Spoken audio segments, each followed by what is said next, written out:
¿Por qué filosofía aquí y ahora especiales? Hay temas insoslayables de pensar, de reflexionar y ofrecer nuestra propia interpretación de los hechos históricos.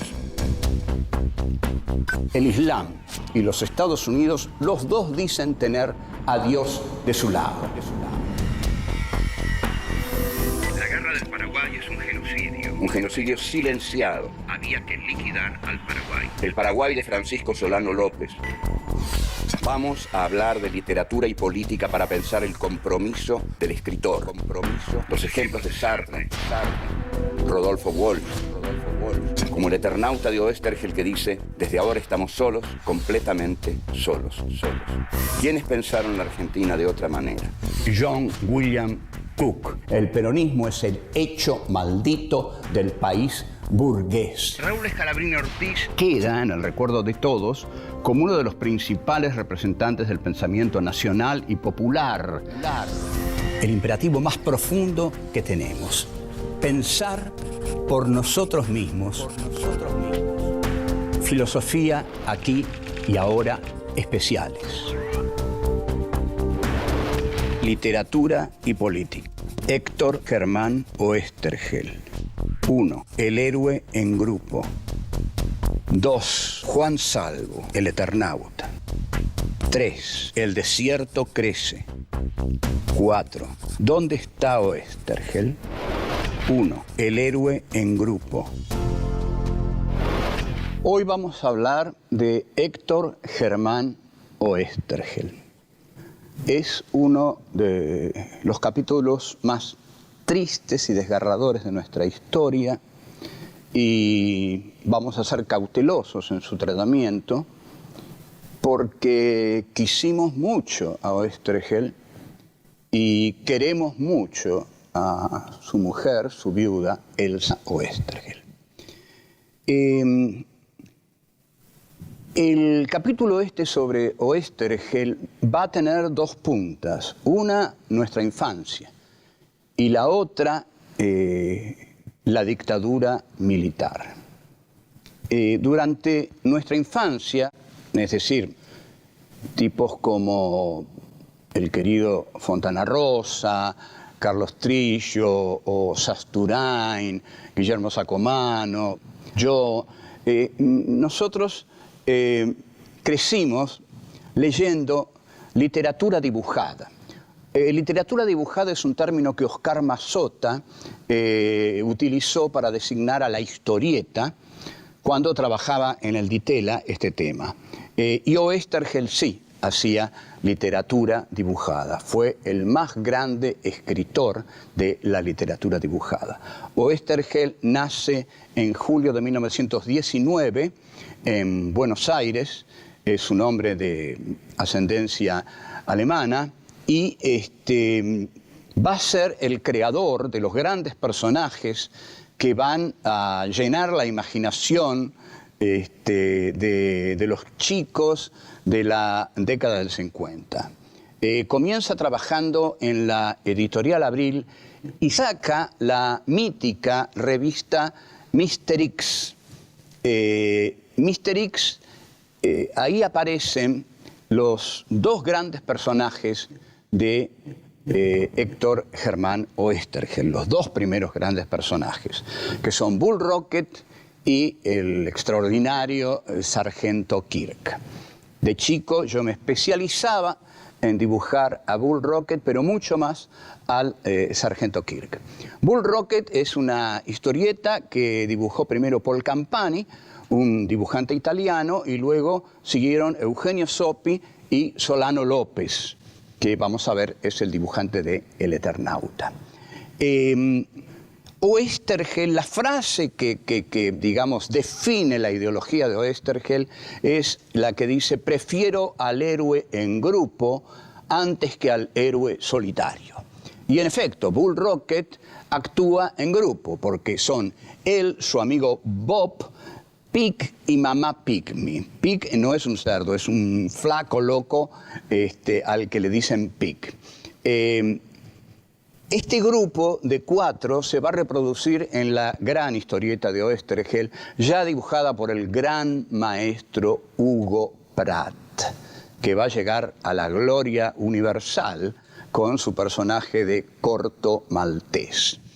Es posible que se diga, y en principio iba a ser así, que el sargento Kirk iba a ser una versión del Martín Fierro. Y en alguna medida lo es, pero es el Martín Fierro mezclado con las películas de cowboys que nosotros veíamos en las matinés de los cines, que daban 3 películas, y bueno, o eran de piratas o eran de cowboys, o eran policiales. Y entonces el sargento Kirk, dibujado por Pratt, es un personaje, ante todo es un desertor del 7º de caballería, es un desertor que entre el 7º de caballería y los indios, elige los indios. La Argentina en ese momento tenía un grupo tan talentoso y tenía creadores tan talentosos que hacían lo que no hacía Estados Unidos. Hacían un tipo que desertaba del ejército para irse con los indios. Eso Estados Unidos no llegó a hacerlo hasta muy tarde en los años 60. Ya lo hizo Oesterheld en los 50. El sargento Kirk es un personaje además que tiene barba, tiene arrugas, no es un tipo lindo, sino que Pratt lo dibuja con los caracteres de la amargura, de la soledad y del viento caliente del desierto. Volvemos. 2. Juan Salvo, el Eternauta. En 1955, Oesterheld crea la editorial Frontera. En esa editorial nuclea a una serie de talentosos dibujantes como Eugenio Zopi, como Arturo del Castillo, que hacía Randall el Justiciero, que era una maravilla de dibujante, José Luis Salinas, Eugenio Zopi y Hugo Pratt, que era para mí el más genial de todos. Después saca 2 revistas de tamaño apaisado, que son Frontera y Hora Cero, que habrán de tener un éxito impresionante. Salíamos del colegio secundario a buscar Frontera y Hora Cero. Esos textos que formaron a los niños del 50 marcaron también a la generación del 70, porque esos niños que se educaron leyendo a Oesterheld más que a Julio Verne y a Salgari, fueron después los jóvenes de la juventud peronista, los militantes de los años 70. Por eso quieren tanto a Oesterheld. Recuerdan sus grandes historietas. Bien, en Frontera empieza la más célebre y universal de las historietas de Oesterheld. Hoy es un texto universal, quizás más conocido todavía que los grandes textos de Borges. Es el Eternauta con, por supuesto, guión de Oesterheld y dibujos de Solano López. El Eternauta comienza en una bohardilla en la cual 4 amigos están jugando al truco. Son el que va a ser el Eternauta, Juan Salvo, Polsky, Favalli y un 4º amigo. Juegan al truco y mientras juegan, Juan Salvo piensa, qué hermosa es esa bohardilla. Cómo lo cuida, cómo él se siente ahí cálido y piensa que abajo están durmiendo su mujer, Elena, y su hija, Martita. Y eso lo hace sentir como un triunfador en la vida. Tiene apenas una fabriquita de transformadores. De repente se apagan las luces y por la ventana ven caer una nieve. Oesterheld escribe como de dibujos animados. Esta nevada es la nevada de la muerte y ellos se asoman a la ventana y ven que la calle está poblada de cadáveres, que los autos han chocado y entonces han descarrilado los autos, deciden encerrarse. Cierran todas las ventanas, las aseguran y no hay que salir de la casa, porque en la calle está la muerte. Sin embargo, Polsky decide ir a cuidar a su familia. Dice, yo tengo que ir a cuidar a mi familia. Entonces, sin que lo puedan contener, sale a la calle. Y aquí hay una serie de cuadritos sin texto, silenciosos, donde se luce Solano López mostrando cómo Polsky primero corre erguido, después comienza a inclinarse sobre sí mismo y, bueno, finalmente un gesto de tremendo dolor y muere. Bueno, ¿qué significa la nevada de la muerte? Para nosotros, en los años 50, era el comienzo de una gran aventura. ¡Qué extraordinario! ¡Qué imaginación! Una nevada de la muerte. ¿Qué hay detrás de eso? Bueno, había una invasión de una civilización agresiva con los hombres de la tierra, pero situada en la Argentina, ¿no? Y finalmente los cascarudos y los manos y los sellos, ellos... se dice que Oesterheld se inspiró en una novela de Robert Heinlein, un autor cuya mejor novela es Forastero en Tierra Extraña, pero no mucho, no mucho. Y hay una película también que se llama Starship Troopers, en la cual se pelea contra enormes insectos. En esa película, que se estrena durante la década menemista, se nota el desencanto de los argentinos, porque cuando vuela a Buenos Aires, las plateas aplaudían, gozosas de ver a Buenos Aires estallar. En noviembre de 1976, la editorial Record publica una reedición del Eternauta, también en fascículos, y ahí la nevada de la muerte ya no prefigura el futuro. La nevada de la muerte es la represión de los militares, claramente. Y los que se tienen que ir de la casa son los que se exilian. La metáfora de la nieve que cae y que mata a todos se identifica para los militantes, para los que se sienten agredidos y cada vez se sienten más agredidos, porque como la subversión no se sabe qué es lo que lo hace a uno subversivo, y además a los que echaban del trabajo le ponían un sello que decía potencialmente subversivo, no se sabe esa nevada a quién está destinada. Cae para todos. Es decir, cualquiera puede ser víctima del terror del Estado. Y en esto consiste el terror, en que cualquiera puede ser víctima. Por eso el Estado terrorista mata inocentes, para que todos sientan que no hay inocentes, que todos son culpables. Volvemos. 3. El desierto crece.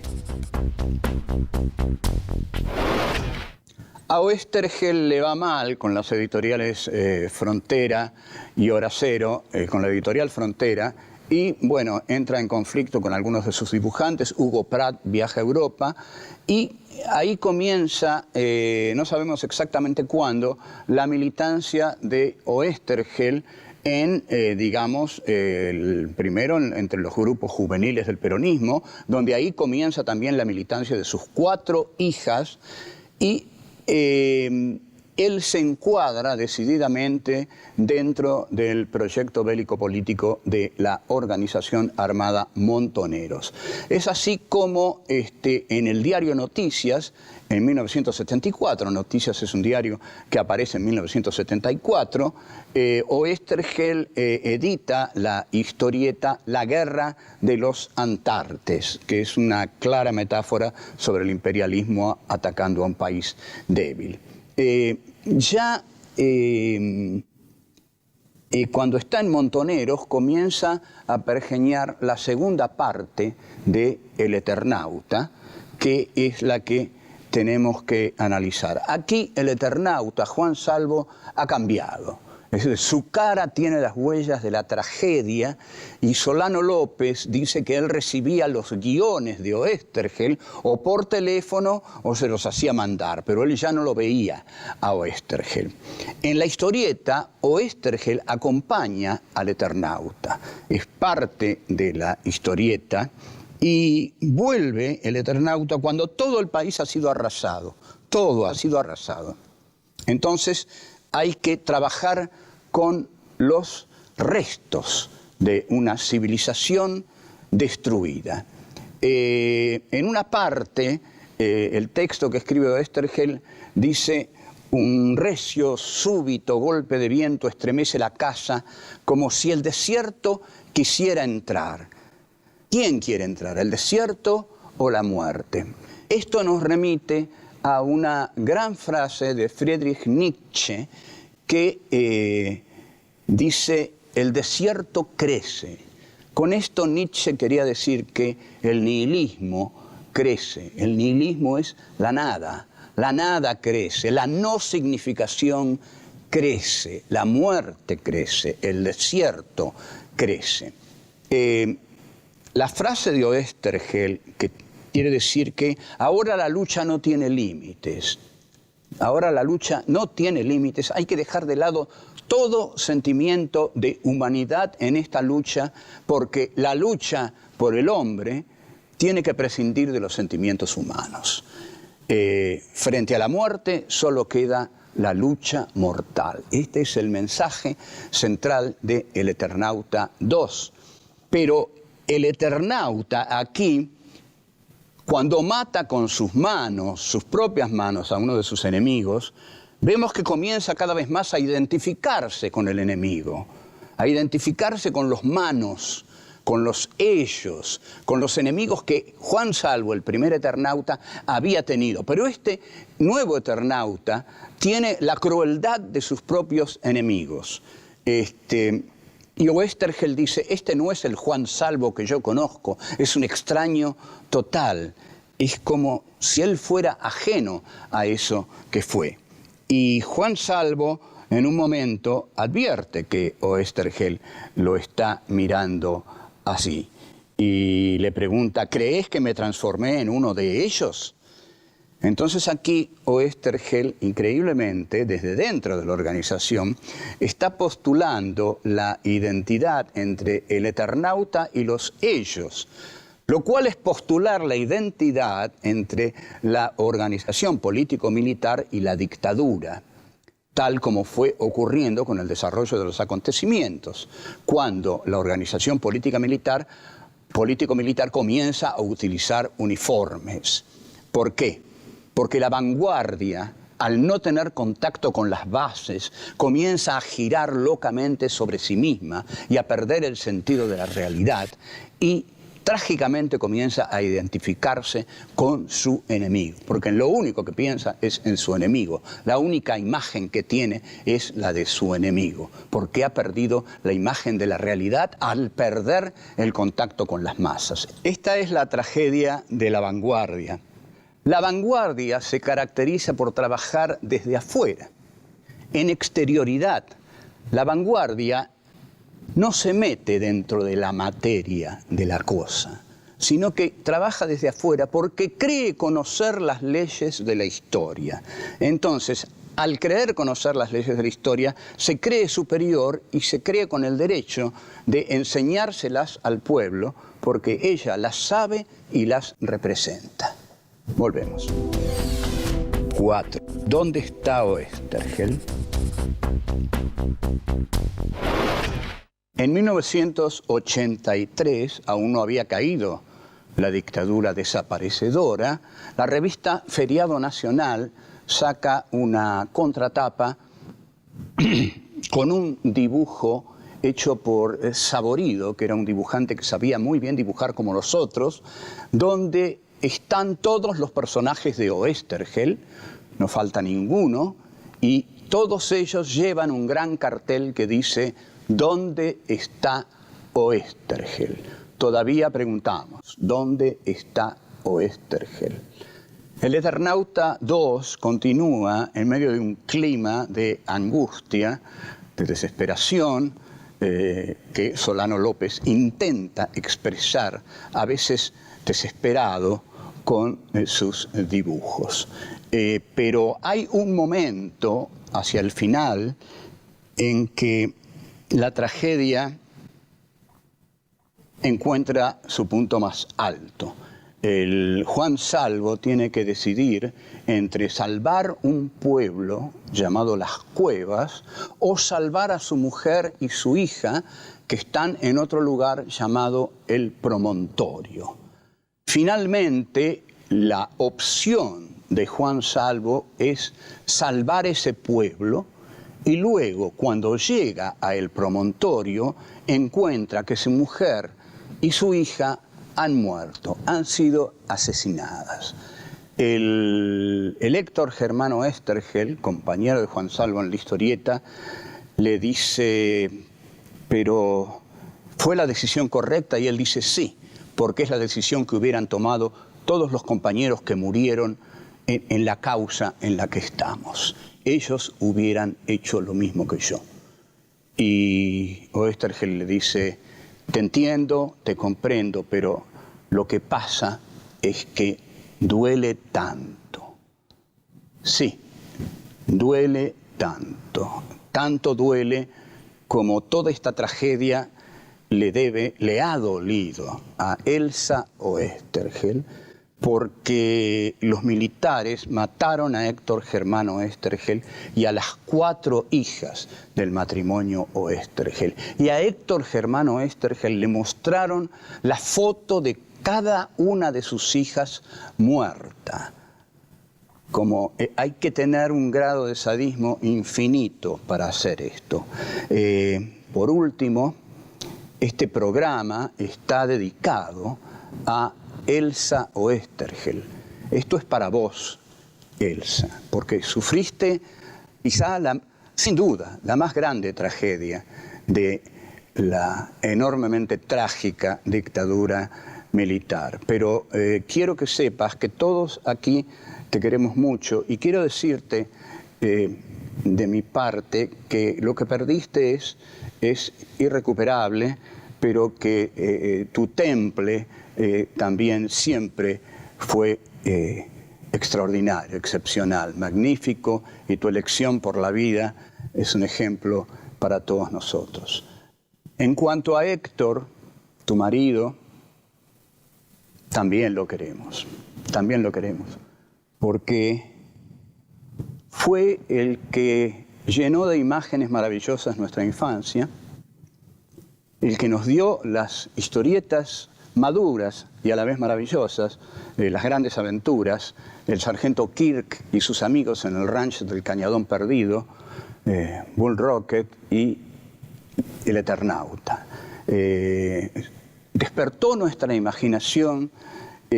Yo aprendí a dibujar copiando los dibujos de Pratt, que eran parte de las historietas de Oesterheld. De modo que él también, por supuesto, siempre debe estar presente en nuestras vidas y en las vidas de muchos otros, porque es en estos momentos un autor internacional y es parte inescindible del cómic, de la historieta también internacional. De modo que salud, Héctor Germano Oesterheld, y ahora, disculpen, pero me voy porque tengo una cita con el sargento Kirk y sus amigos en el ranch del Cañadón Perdido. Una hermosa cita.